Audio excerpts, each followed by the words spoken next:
بسم سائنس الرحمن الرحیم۔ شروع کرتا ہوں سائنس سے جو انسانی خوشحالی کی ضامن ہے۔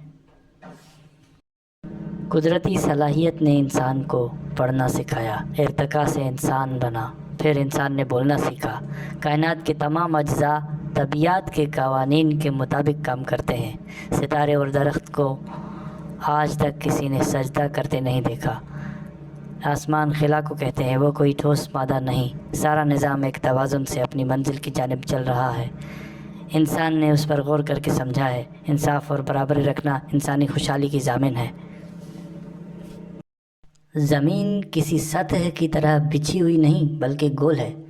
اس پر ایک خاص قانون کے تحت ہر قسم کے پھل اور سبزیاں اگتی ہیں، اس میں اناج بھی شامل ہے اور خوشبودار پھول بھی۔ پس تم علم، جانکاری اور سائنس کی کون کون سی نعمتوں کو جھٹلاؤ گے؟ انسان ستاروں کے مادہ سے بنا ہے، جنات کا وجود صرف انسانی سوچ کی پیداوار ہے۔ پس تم علم، جانکاری اور سائنس کی کون کون سی نعمتوں کو جھٹلاؤ گے؟ دو مغرب اور دو مشرق نہیں بلکہ یہ کائنات ہر طرف پھیلی ہوئی ہے۔ پس تم کس کس علم، جانکاری اور سائنس کی نعمتوں کو جھٹلاؤ گے؟ دریا میں میٹھا پانی ہوتا ہے اور سمندر میں کھارا پانی، اور دریا سمندر میں گرتا ہے۔ یہ جو دو پانیوں کے درمیان آڑ بن جاتی ہے، یہ ان میں موجود بھاری اجزاء کی وجہ سے ہوتی ہے۔ پس تم علم، جانکاری اور سائنس کی کون کون سی نعمتوں کو جھٹلاؤ گے؟ ان میں موتی وغیرہ مل سکتے ہیں۔ پس تم علم، جانکاری اور سائنس کی کون کون سی نعمتوں کو جھٹلاؤ گے؟ سمندروں میں چلنے والے جہاز انسان کی عظیم ایجادوں میں سے ایک ہیں۔ پس تم علم، جانکاری اور سائنس کی کون کون سی نعمتوں کو جھٹلاؤ گے؟ ارتقاء کے اصول کے مطابق سب مادہ پھیلتا جا رہا ہے اور آخرکار ختم ہو جائے گا۔ بس انرجی باقی رہ جائے گی جسے نہ بنایا جا سکتا ہے نہ ختم کیا جا سکتا ہے۔ پس تم علم، جانکاری اور سائنس کی کون کون سی نعمتوں کو جھٹلاؤ گے؟ انسان مسلسل بدلتے وقت میں جی رہا ہے، یہی اس کی خوبصورتی ہے۔ پس تم علم، جانکاری اور سائنس کی کون کون سی نعمتوں کو جھٹلاؤ گے؟ عنقریب آرٹیفیشل انٹیلیجنس کی وجہ سے انسان مزید ترقی، سہولیات اور نئی چیزوں سے متعارف ہونے والا ہے۔ پس تم علم، جانکاری اور سائنس کی کون کون سی نعمتوں کو جھٹلاؤ گے؟ اس کائنات اور اس کی حدود کی کھوج جاری ہے کہ یہ کتنی وسیع ہے۔ پس تم علم، جانکاری اور سائنس کی کون کون سی نعمتوں کو جھٹلاؤ گے؟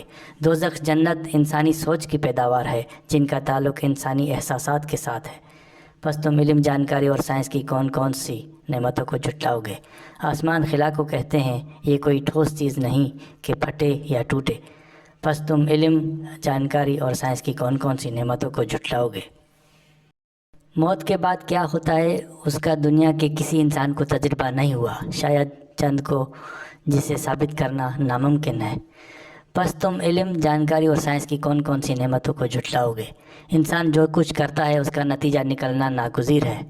پس تم علم، جانکاری اور سائنس کی کون کون سی نعمتوں کو جھٹلاؤ گے؟ جہنم یا دوزخ انسانی سوچ کی پیداوار ہے۔ انسان نے اپنی معلومات اور سوچ کی بنا پر اپنے لیے دیوتا اور قوانین بنائے جن کو انہوں نے ان سے منسوب کیا۔ پس تم علم، جانکاری اور سائنس کی کون کون سی نعمتوں کو جھٹلاؤ گے؟ پھر اس نے اس قوانین کے پیروی اور خلاف ورزی کرنے پر اچھی اور بری جگہ کا تصور قائم کیا۔ پس تم علم، جانکاری اور سائنس کی کون کون سی نعمتوں کو جھٹلاؤ گے؟ ایک جگہ کو اچھی جگہ یعنی جنت یا سورگ سے تعبیر کیا۔ پس تم علم، جانکاری اور سائنس کی کون کون سی نعمتوں کو جھٹلاؤ گے؟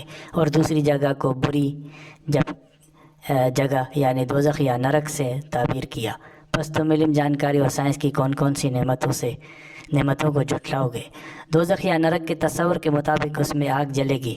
پس تم علم، جانکاری اور سائنس کی کون کون سی نعمتوں کو جھٹلاؤ گے؟ اور جنت یا سورگ کے تصور کے مطابق اس میں باغات ہوں گے۔ پس تم علم، جانکاری اور سائنس کی کون کون سی نعمتوں کو جھٹلاؤ گے؟ اور وہاں حوروں یا پریوں کا تصور بھی قائم کیا۔ پس تم علم، جانکاری اور سائنس کی کون کون سی نعمتوں کو جھٹلاؤ گے؟ جو مردوں کی عیاشی کے لیے موجود ہوں گی۔ پس تم علم، جانکاری اور سائنس کی کون کون سی نعمتوں کو جھٹلاؤ گے؟ ان حوروں کے ساتھ سیکس کرنے کو انہوں نے خدا یا دیوتا کے خوش ہو کر انعام دینے سے تعبیر کیا۔ بس تم علم جانکاری اور سائنس کی کون کون سی نعمتوں کو جھٹلاؤ گے؟ اس کے علاوہ جنت میں انسان نے محلات کا تصور کھڑا، بس تم علم جانکاری اور سائنس کی کون کون سی نعمتوں کو جھٹلاؤ گے؟ اور یہ کہ وہ عالیشان جگہ ہوگی، بس تم علم جانکاری اور سائنس کی کون کون سی نعمتوں کو جھٹلاؤ گے؟ اور وہاں چشمے اور جھرنے ہوں گے، بس تم علم جانکاری اور سائنس کی کون کون سی نعمتوں کو جھٹلاؤ گے؟ وہاں لذیذ میوہ جات یعنی فروٹس ہوں گے، بس تم علم جانکاری اور سائنس کی کون کون سی نعمتوں کو جھٹلاؤ گے؟ اور خوبصورت عورتیں بھی ہوں گی، بس تم علم جانکاری اور سائنس کی کون کون سی نعمتوں کو جھٹلاؤ گے؟ وہ عورتیں گورے رنگ کی ہوں گی کیونکہ عربی مرد ان کو پسند کرتے تھے، بس تم علم جانکاری اور سائنس کی کون کون سی نعمتوں کو جھٹلاؤ گے؟ تصور یہ بھی قائم کیا کہ وہ ورجن ہوں گی جن کو کسی نے ہاتھ نہ لگایا ہو، بس تم علم جانکاری اور سائنس کی کون کون سی نعمتوں کو جھٹلاؤ گے؟ وہ گدھوں پر تکیہ لگائے بیٹھے ہوں گے، بس تم علم جانکاری اور سائنس کی کون کون سی نعمتوں کو جھٹلاؤ گے؟